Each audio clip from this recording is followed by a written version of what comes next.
नमस्ते छात्रों। जैसे कि आप सभी जानते हैं कि जब आप 10वीं कक्षा में पहुंचते हैं तो बोर्ड की परीक्षा को लेकर आपके मन में एक भय सा होता है और आप हमेशा यही सोचते हैं कि बोर्ड की परीक्षा की तैयारी कैसे की जाए, परीक्षा में किस तरह के प्रश्न पूछे जाएंगे, कैसी कृतियां होगी।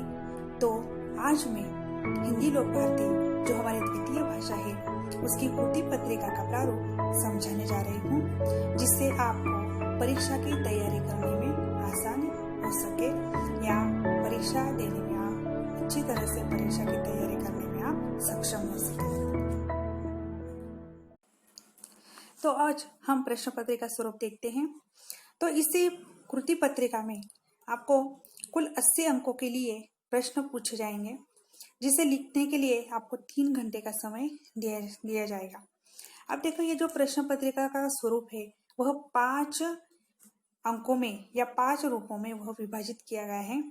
पहला है गद्य विभाग 20 अंक, पद्य विभाग 12 अंक, पूरक पठन 8 अंक, भाषा अध्ययन 14 अंक और उपयोजित लेखन 26 अंक। ऐसे कुल मिलाकर 80 अंकों के लिए ये प्रश्न पत्र का स्वरूप दिया गया है। तो आज हम इसी प्रश्न पत्रिका का स्वरूप विस्तार से देखते हैं।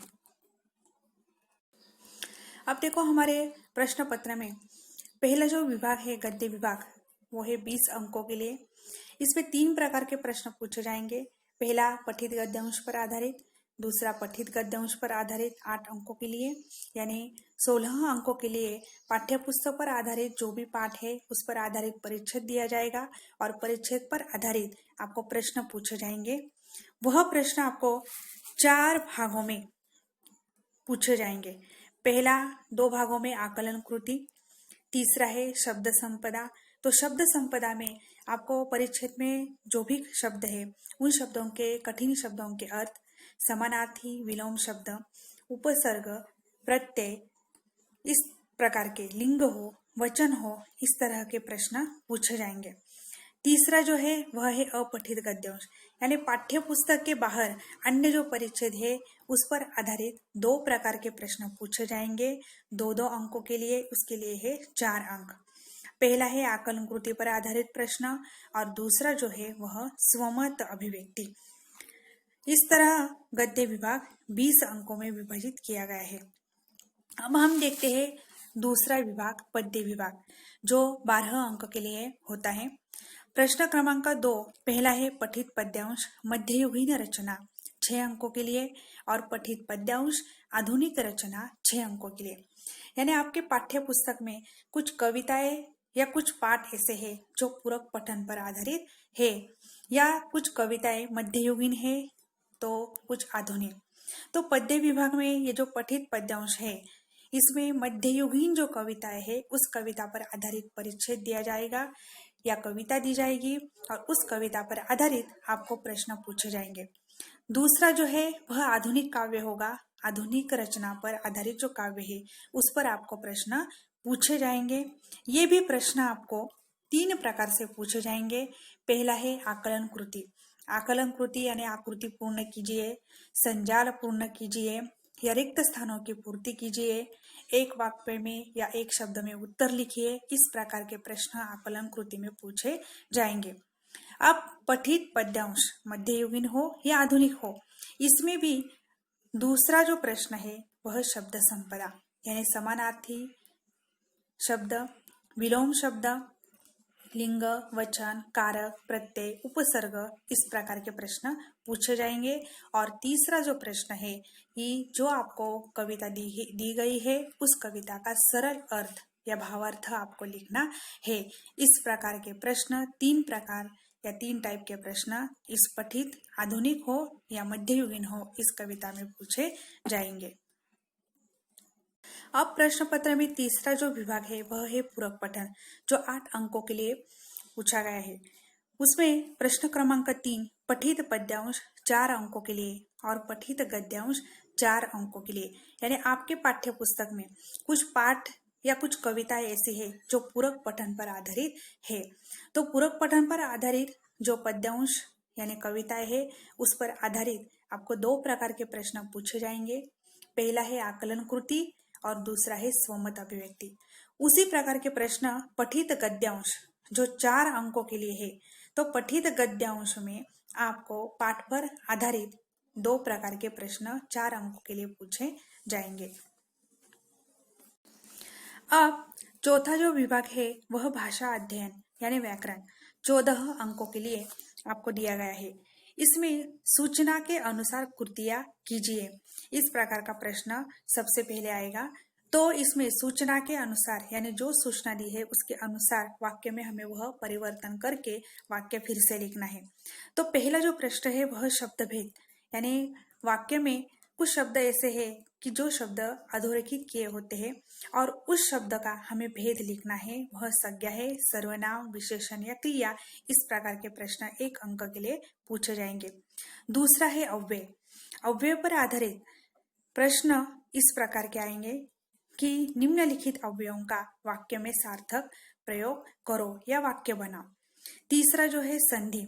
संधि पर आधारित यानी जो वाक्य दिया होता है वह वाक्य में जो शब्द है उसका संधि विच्छेद करना, संधि बनाना या संधि पहचाना, इन तीनों में से किसी भी एक प्रकार का प्रश्न आपको 1 अंक के लिए पूछा जाएगा।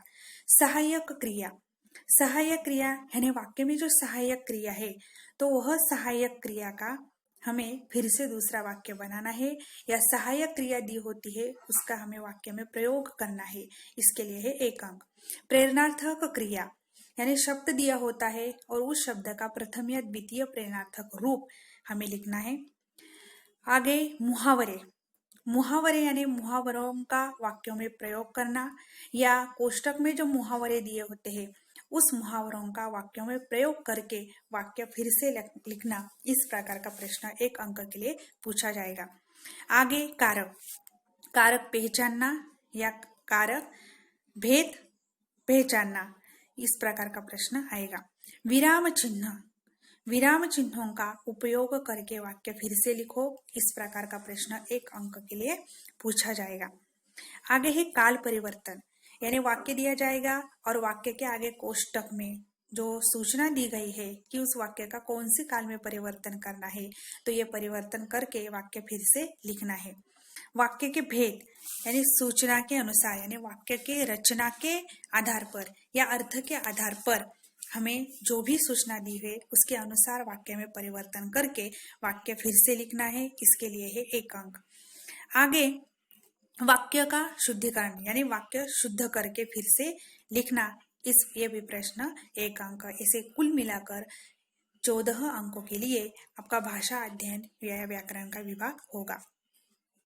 अब देखो अंत में हमारा जो 5वां विभाग है वह है उपयोजित लेखन जो 26 अंकों के लिए पूछा जाएगा।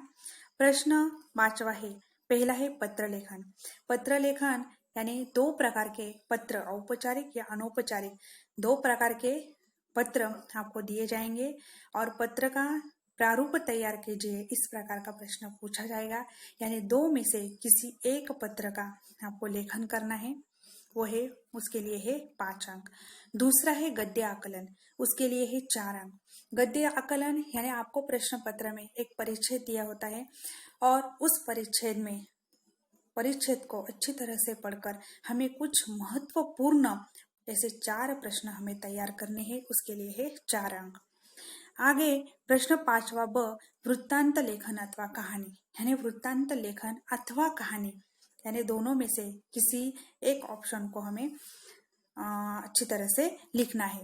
तो वृत्तांत लेखन अथवा कहानी लेखन करते हुए हमें ये महत्वपूर्ण कुछ 3 महत्वपूर्ण बातों को ध्यान में रखना है। उसके लिए है 5 अंक। पहली बात तो यह है कि कहानी का शीर्षक ये प्रभावी होना चाहिए। भाषा जो है, विषय प्रस्तुति है, वह भी प्रभावी होनी चाहिए। कहानी लिखते समय मुहावरेदार भाषा का प्रयोग हमें करना चाहिए यानी हमारी जो भाषा शैली है वह रोचक और प्रभावी होनी चाहिए। और कहानी से मिलने वाली सीख यानी इतने कहानी लेखन में हमें इन 4-5 मुद्दों को हमें ध्यान में रखना है। आगे है विज्ञापन लेखन जो जिसके लिए है 5 अंक। विज्ञापन लेखन में भी हमें विषयानुरूप अभिव्यक्ति, रोचक तथा प्रभावी भाषा का प्रयोग और विषयानुरूप समापन, इन बातों को महत्वपूर्ण बातों को हमें ध्यान में रखना है। और आगे अंत में जो है वह निबंध लेखन। तो निबंध लेखन है 7 अंकों के लिए। निबंध का लेखन जब हम करते हैं तो हमारा जो प्रस्तावना या निबंध का जो प्रारंभ है वह आकर्षक होना चाहिए। विषय के अनुसार विस्तार से उस निबंधों को हमें 2, 4 या 5 परिच्छेद में हमें लिखना है। निबंध लिखते समय मुहावरेदार तथा रोचक भाषा शैली का प्रयोग करना है और अंत में निष्कर्ष या समापन आदि इन महत्वपूर्ण बातों को ध्यान में रखते हुए हमें निबंध का लेखन करना है। तो इसी तरह देखो, हमने आज 10वीं कक्षा का नया प्रश्न पत्र का प्रारूप हमने आज देखा है। तो इस तरह ये प्रारूप देखकर आप परीक्षा की तैयारी अच्छी तरह से कर सकते हो। लेकिन अब बात करते हैं कि ध्यान देने योग्य बातों पर। पहली बात तो ये है कि पाठ्य पुस्तक में दिए गए जो पाठ है या पद्यांश है उसको पढ़ते समय यदि आप कठिन शब्दों को रेखांकित करें और उसका सरल अर्थ लिखें तो दोबारा उन्हें पढ़ते समय आसानी से आप यह शब्द का अर्थ आप समझ सकते हैं।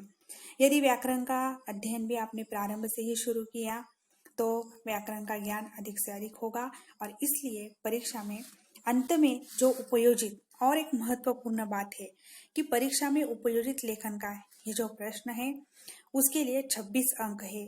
यदि आपने वह प्रश्न शुरुआत में ही अगर उस उपयोजित लेखन का लेखन किया तो इससे आप अधिक से अधिक अंक प्राप्त कर सकते हैं, क्योंकि यह जो विभाग है वह रचनात्मक लेखन पर आधारित है और इसी तरह से आपको अच्छे मार्क्स के लिए या फिर अच्छे मार्क्स लाने के लिए या 26 अंक का जो प्रश्न है वह शुरुआत में ही आपको उसका लेखन करना चाहिए। तो इस तरह आज हमने 10वीं कक्षा का प्रश्न पत्रिका का स्वरूप देखा है। धन्यवाद।